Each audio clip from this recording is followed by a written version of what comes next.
రంగారెడ్డి జిల్లాకు సంబంధించింది.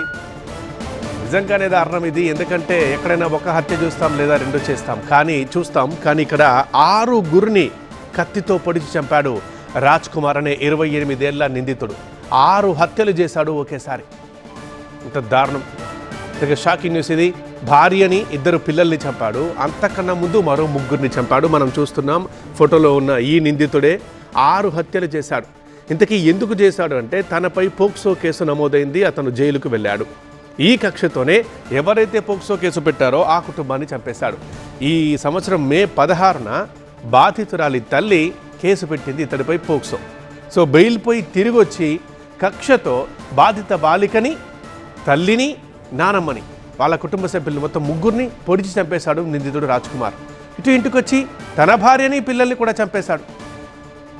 ఈ దారుణం షాబాద్ మండలం దైవాలగూడలో జరిగింది.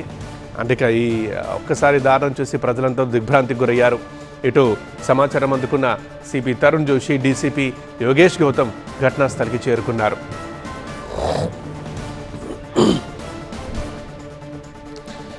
మా కరెస్పాండెంట్ అనిల్ ఉన్నారు, ఫోన్ లైన్లో మాట్లాడదాం. అనిల్, ఏంటి మరి 6 హత్యలు? ఇంత దారుణం ఎలా జరిగింది? ఎప్పుడొచ్చాడు? తన భార్య పిల్లలు ఎందుకు చంపాడు? వాళ్ళ దగ్గరికి అసలు వెళ్ళాడు? చూస్తుంటే మాటలు రావట్లేదు. ఎలా జరిగింది అసలు ఈ ఘోరం?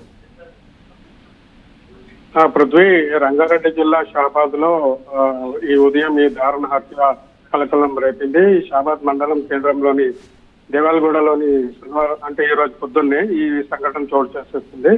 పోక్సో కేసు పెట్టారనే కక్షతోటి రాజ్ కుమార్, అంటే 28 సంవత్సరాల రాజ్ కుమార్ అనే వ్యక్తి ఈ 6 దారుణంగా హత్య చేసినట్టుగా తెలుస్తుంది. ఇక బాలికను వేధించాడని బాధితురాలు తల్లి మే 16న ఇచ్చిన ఫిర్యాదు మేరకు పోలీసులు పోక్సో కేసు పెట్టి రాజ్ కుమార్ ని అరెస్ట్ చేశారు. అయితే బెయిల్ పై తిరిగి వచ్చిన నిందితుడు తెల్లవారుజామున 6 హత్య చేసినట్టుగా ఇది తెలిసింది. అయితే హత్య చేసిన విషయాన్ని తల్లిదండ్రులకు తానే స్వయంగా చెప్పాడు.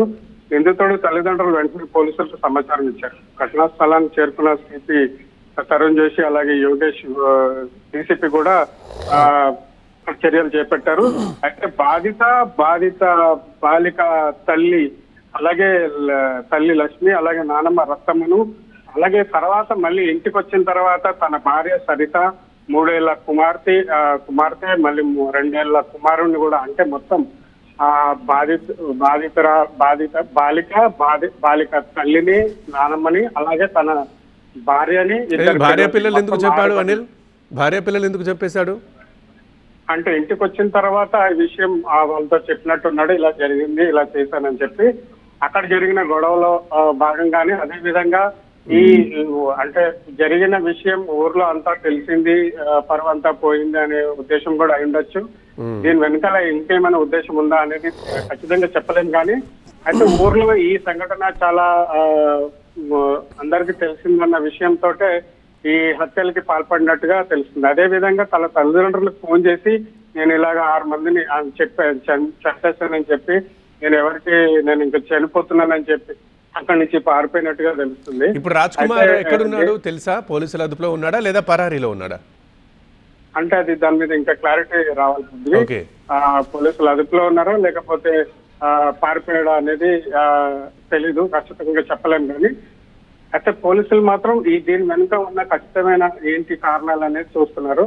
పోక్సో కేసు కింద బెయిల్ నుంచి బయటకు వచ్చిన రాజ్ కుమార్ దీనికి వీళ్ళని చంపాలనే ఉద్దేశంతో ప్లాన్ వేసుకుని అర్ధరాత్రి వెళ్లి వాళ్ళని దాడి చేసి అతికిరాతకంగా చంపినట్టుగా తెలుస్తుంది. అదే విధంగా ఇంటికి తిరిగి వచ్చి తన భార్య, తన పిల్లలు, 2 పిల్లల్ని కూడా చంపి తన తల్లిదండ్రులకు ఫోన్ చేసి నేను ఇలాగా చంపేశాను అని చెప్పి అని తెలుస్తుంది.